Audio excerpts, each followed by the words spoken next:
4 வருஷத்துல 4,38,000 கோடி கடன் வாங்கி இருக்கிறாருங்க. இந்த ஆண்டு 25, 26ஆம் ஆண்டு சட்டமன்ற தேர்தல் வருவதற்குள்ள 1 லட்சம் கோடி கடன் வாங்குவதாக திட்டம் தீட்டப்பட்டிருக்கிறது. அப்படின்னா 5,38,000 கோடி 5 வருஷத்துல கடன் வாங்கி இந்தியாவிலேயே கடன் வாங்குதல முதல் மாநிலம். கடன் வாங்குதல இதுக்காக கூட ஆட்சி கொடுத்தாங்க. ஏப்பா இதுக்காக ஆட்சி கொடுத்தாங்க. பிறக்கிற குழந்தைக்கு முதலானது 1 லட்சம் கடன். குழந்தை பிறக்கும் போதே கடனோடு தான் பிறகுது.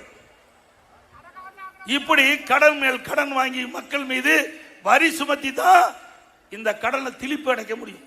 கடன் கொடுக்கணும் சாதாரண கடன் கொடுப்பது கிடையாது. உலக வங்கி பல்வேறு நாடுகள் இருந்து கடனை வாங்கி திட்டங்களை செயல்படுத்துறோம்.